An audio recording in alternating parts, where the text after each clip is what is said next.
Hello student, मैं प्रदीप कुमार, प्रवक्ता शिक्षा शास्त्र, जिला शिक्षा एवं प्रशिक्षण संस्थान हापुड़, डीएलएड के 4th सेमेस्टर के सभी छात्रों का स्वागत करता हूं। जैसा कि आप जानते हैं कि पिछली कक्षाओं में मैंने प्रभावपूर्ण विद्यालय प्रबंधन के सिद्धांत के अंतर्गत नौकरशाही सिद्धांत तथा लोकतांत्रिक सिद्धांत के बारे में चर्चा की। आज का हमारा टॉपिक है शैक्षिक प्रशासन में अभिप्रेरणात्मक सिद्धांत। आइए बात करते हैं इसके परिचय की। अभिप्रेरणात्मक सिद्धांतवादियों का यह मानना है कि यदि उत्पादन करने वाले व्यक्तियों को भली प्रकार से अभिप्रेरित किया जाए तो हमें वांछित परिणामों की प्राप्ति होगी। उत्पादन अभिप्रेरणात्मक सिद्धांत 3 कारकों पर निर्भर करता है। पहला है प्रयुक्त विकल्पों का स्वरूप। ये क्या है बच्चों? प्रयुक्त विकल्प व्यापक रूप से 2 प्रकार के होते हैं। कितने प्रकार के होते हैं? 2 प्रकार के होते हैं। प्रथम, संगठन में बने रहना। पहला, संगठन में बने रहना। दूसरा, संगठन छोड़कर अन्यत्र कहीं चले जाना। कोई भी व्यक्ति संगठन के साथ तभी तक रह सकता है जब तक उसे वहां उपयुक्त वातावरण मिलता रहता है। संगठन में बने रहना या संगठन छोड़कर चले जाने से तात्पर्य है कि व्यक्ति वहां के वातावरण, कार्य की प्रकृति व वेतन इत्यादि से संतुष्ट नहीं। समझ में आया बच्चों? प्रयुक्त विकल्पों का प्रभाव, उसके इंडिविजुअल के पास कौन कौन से विकल्प हैं कि वो वहां बने रह सकता है किसी संस्था विशेष में, या उसके पास और अन्य क्या विकल्प है। दूसरा है प्रयुक्त विकल्पों के अकल्पित परिणाम। अगर वो छोड़कर उस संस्था को चला जाता है तो उसके क्या विकल्प हैं, क्या उसके क्या परिणाम हो सकते हैं, तो इस आधार पर भी इंडिविजुअल तय करता है कि वो कितना मोटिवेट है। अगर कोई उसके पास विकल्प नहीं है तो उसी संस्था में मन लगाकर काम करेगा। अगर उसके पास विकल्प हैं तो वो इतना ज्यादा इन्वॉल्वमेंट उस संस्था के प्रति नहीं दे सकता। नेक्स्ट है व्यक्तिक लक्ष्य। संस्था के लक्ष्यों के साथ साथ उसके व्यक्तिक लक्ष्यों को कितना वो संस्था पूरा कर सकती है, ये भी उसके मोटिवेशन लेवल का उससे पता चलता है कि व्यक्ति कितना मोटिवेट उस संस्था के लिए रह सकता है। ठीक है बच्चों, इसके बाद आइए आगे बढ़ते हैं। संगठन में बने रहने के लिए यह आवश्यक है कि व्यक्ति उस संगठन के साथ अच्छे प्रकार से तालमेल स्थापित करते हुए अपने लक्ष्यों की प्राप्ति तक पहुंचे। समूह में रहते हुए व्यक्ति तादात्म्य भाव इस प्रकार स्थापित कर सकता है। अभिप्रेरणात्मक सिद्धांत इस बात पर बल देते हैं कि संगठनात्मक कार्यप्रणाली एवं भर्ती संबंधी प्रक्रियाओं द्वारा व्यक्ति को कैसे प्रभावित किया जाए। जो लोग विभिन्न प्रकार के संगठनों के साथ तादात्म्य अनुभव करते हैं उनके व्यक्तिगत लक्ष्य भी भिन्न भिन्न होते हैं। सामान्य रूप से लोग समूह में रहते हुए तादात्म्य इस प्रकार से स्थापित कर सकते हैं, जैसा कि आप चार्ट में देख रहे होंगे कि व्यक्ति सेंटर में दिखाया गया है और व्यक्ति सेंटर में दिखाया गया है और इसके पास जो 4 ब्लॉक्स बने हुए इनका हम चर्चा करते हैं। पहला, व्यक्ति जिस संगठन में कार्य कर रहा है उसके संगठनात्मक तादात्म्यता है या नहीं। तादात्म्य का मतलब एक साथ मिलकर कार्य कर रहा है अथवा नहीं। साथ ही साथ व्यक्ति अपने कार्यों के साथ कार्यात्मक तादात्म्य स्थापित कर पाने में कामयाब है कि नहीं है। इसका मतलब क्या है? कार्यात्मक तादात्म्यता का मतलब है व्यक्ति अपने कुछ कार्यों को निर्धारित करता है कि उन कार्यों में उसका सामंजस्य बैठ पा रहा है अथवा नहीं, या संस्था में काम कर रहा है, किसी अमुक संस्था में काम कर रहा है और क्या कर रहा है, लेकिन सोच क्या रहा है दूसरी संस्था के बारे में।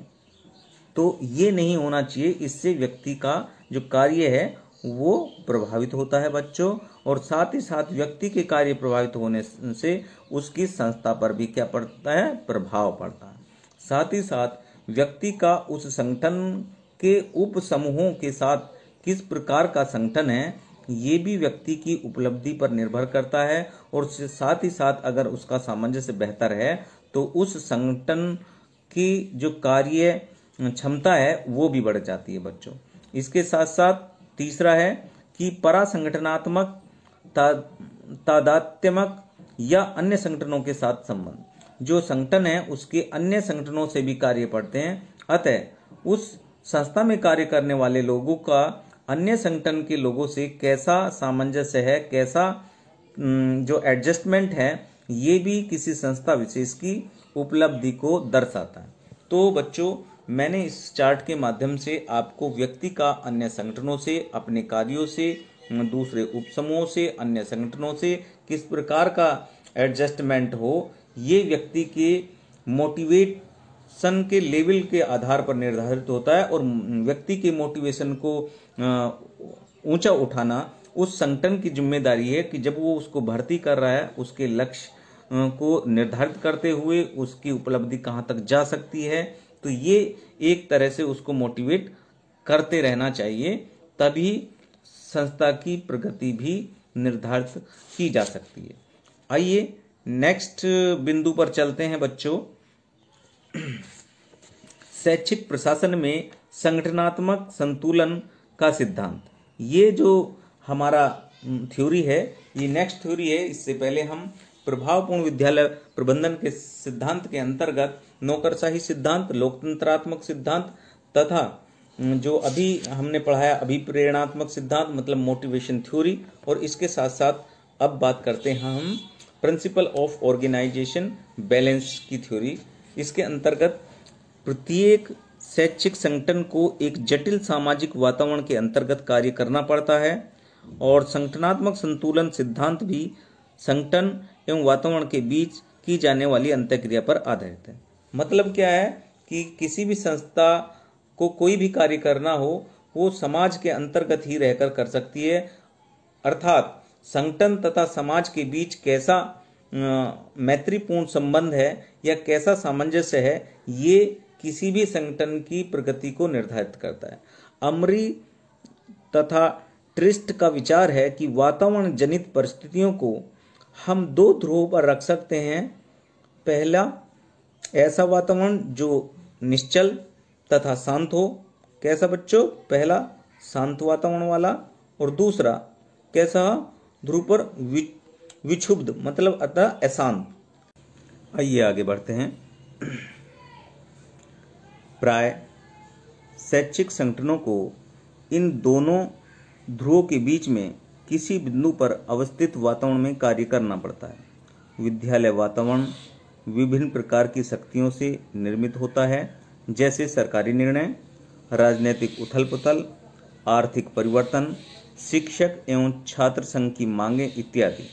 विद्यालयी वातावरण अत्यधिक विक्षुब्ध नहीं हो पाता और खुली प्रणाली में वास्तविक रूप से बिना विक्षोभ के परिवर्तन सरलता से नहीं हो सकता। मतलब अगर हमें विद्यालय में परिवर्तन लाना है तो उसमें विक्षोभ जरूरी है, उथल पुथल होना जरूरी है कि भाई क्यों कर रहे हो ऐसा, क्या परिवर्तन ये जरूरी हो गया, आज से लेकर अब तक ये चल रहा था, अभी क्यों परिवर्तन कर रहे हो। तो ऐसी जो परिवर्तन है, परिवर्तन में थोड़ा विक्षोभ अवश्य पैदा होता है। विद्यालय वस्तुतः वातावरण जनित होता है क्योंकि विद्यालय को संचालित करने के लिए समाज संसाधन जुटाता है और बदले में विद्यालय समाज को प्रशिक्षित जनशक्ति प्रदान करता है। अतः अगर हमें कोई इस विद्यालय में परिवर्तन करना है तो हमें समाज का अवश्य इन्वॉल्वमेंट उसमें होना चाहिए, ताकि समाज में एक गलत संदेश ना जाए और उसको समझाया जा सके कि विद्यालय में परिवर्तन इसलिए जरूरी है ताकि समाज के लिए अच्छे नागरिकों का निर्माण कर पाएं। अगर हम समाज के लोगों को विश्वास में लेंगे तो तभी हम विद्यालय में आसानी से परिवर्तन कर सकते हैं। संतुलन का सिद्धांत स्थिरता की ओर इंगित नहीं करता, वस्तुतः यह अवधारणा गत्यात्मक होती है जो कि निरंतर प्रवाहित होती रहती है। हम कह सकते हैं कि किसी संगठन तथा इससे जुड़े हुए अन्य संगठनों में इतनी शक्ति अवश्य होनी चाहिए जिससे संतुलन समुन्नत किया जा सके। अतः इतनी शक्ति संगठनों में अवश्य होनी चाहिए ताकि हम जो बैलेंस है समाज और विद्यालय की जिम्मेदारी के साथ साथ उसको पूरा कर सकें, तभी हम इसमें सफल हो पाएंगे। आज की वीडियो में इतना ही। थैंक यू, धन्यवाद।